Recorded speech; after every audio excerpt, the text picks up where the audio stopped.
तो आज हम लोग स्टडी करेंगे Markov chain and stochastic process. इसमें सबसे पहले टर्मिनोलॉजी देख लेते हैं क्या क्या होता है। तो स्टोकास्टिक प्रोसेस जो है रैंडम वेरिएबल का ही एक तरीके का देखा जाए तो एक्सटेंशन है। अगर हमारे पास रैंडम वेरिएबल x है, अगर वो रैंडम वेरिएबल टाइम का फंक्शन है, तो इस पूरे फिनोमेना को हम जो कहते हैं वो स्टोकास्टिक प्रोसेस कहते हैं। ये नोट्स वगैरह तो मैं भेजता ही रहता हूँ, आप नोट्स से पढ़ लीजिए, लेकिन इसको समझ लीजिए। So let x be a random variable, and if this random variable is a function of time, then such a phenomena is known as stochastic process।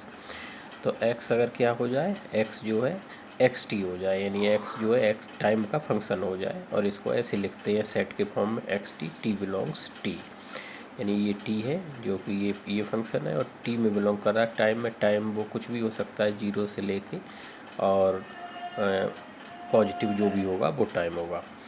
तो इस प्रोसेस को जो है हम स्टोकास्टिक प्रोसेस कहते हैं कि अगर रैंडम वेरिएबल है वो टाइम का फंक्शन हो जाए, टाइम पे डिपेंड करे। सपोज करिए कि हमारे पास xn है, कोई सीक्वेंस ऑफ रैंडम वेरिएबल। अगर वो xn है और xn को हम ऐसे लिखते हैं, मान लीजिए x1 x2 and so on xn, और इसके करस्पॉन्डिंग टाइम सपोज करो है t1 t2 एंड tn। तो अगर ये रैंडम वेरिएबल किससे एसोसिएट हो जाए, टाइम से एसोसिएट हो जाए, तो हम इसको कहते हैं इस तरीके की जो फिनोमेना होता है उसको कहते हैं स्टोकास्टिक प्रोसेस।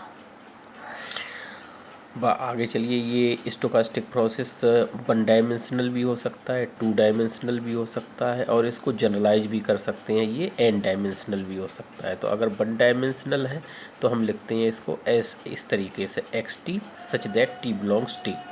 अगर 2 डायमेंशनल है तो इसको ऐसे लिखेंगे फिर xt by t and t belongs t।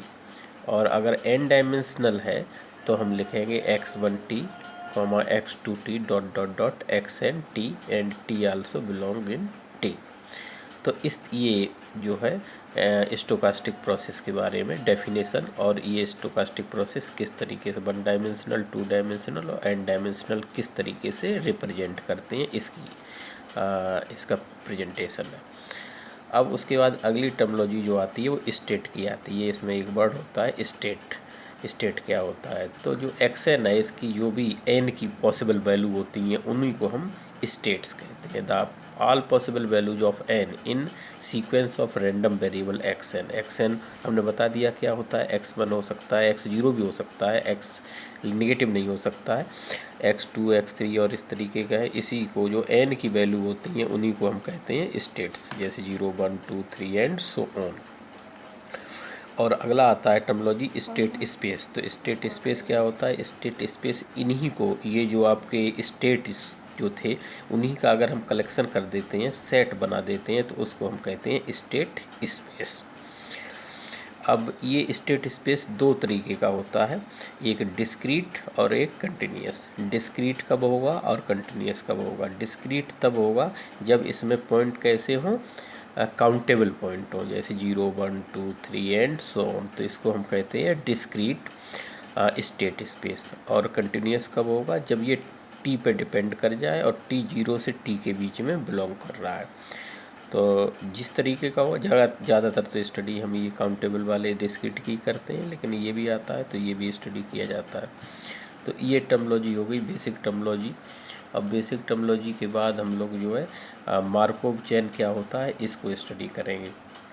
तो मार्कोव चेन हमारे अगर स्टेट्स ये हैं, ये सपोज करिए आपका x0 है, ये आपका x1 है, और इस तरीके से ये डॉट डॉट डॉट करके ये xn-2 है, xn-1 है, ये xn है।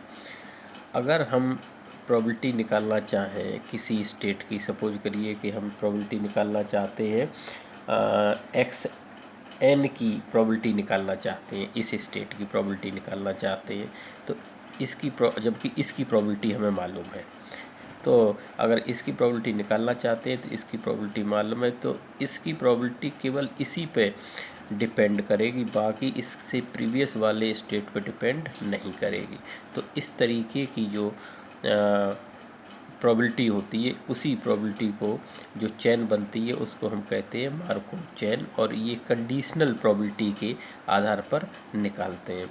तो इसको हम जो है इस तरीके से लिखते हैं, probability of X N is equal to, मान लीजिए हम के मान लें कि given X N minus one equal to J, तो ये कंडीशनल प्रोबेबिलिटी है, comma X N minus two is equal to कुछ है, मान लीजिए जे वन है, डॉट डॉट डॉट डॉट, और X zero is equal to आपका कुछ भी जे एन माइनस वन है।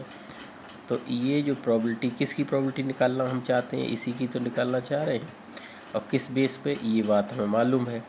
तो इसकी प्रोबेबिलिटी जो है एक्स एन स्टेट की प्रोबेबिलिटी केवल X N minus one state पर डिपेंड करेगी, इन सब पर डिपेंड नहीं करेगी। तो इसी प्रोसेस को जो है हम कहते हैं मार्कोव चेन। तो ये जो है ये मेमोरीलेस प्रॉपर्टी होती है, मार्कोवियन प्रॉपर्टी या मेमोरीलेस प्रॉपर्टी भी इसको कहते हैं, कि जो है ये सब चीज़ें भूल जाइए, जो पहले घटनाएं घटित हो गई हैं उन सब को भूल जाइए। अगर हम जो है प्रेजेंट की बात कर रहे हैं तो प्रेजेंट और जस्ट उससे पहले वाले को याद रखिए और पीछे वाली सभी चीज़ें भूल जाइए। तो ये है, तो इसकी हम जो है इसका फार्मूला हम लिख सकते हैं उससे, प्रोबेबिलिटी ऑफ कंडीशनल प्रोबेबिलिटी से, probability of A given B is equal to probability of A intersection B upon probability of B. उसके आधार पर हम इसको निकाल सकते हैं। बाकी हमने नोट्स दिया हुआ है, उसमें आप देखिएगा, और इसकी फार्मूला हम डिफाइन किए हुए हैं। हाँ, उसके बाद जो है आगे अगले वाले लेक्चर में आगे हम बताएंगे इसके आगे की चीज़ें। Okay, thank you.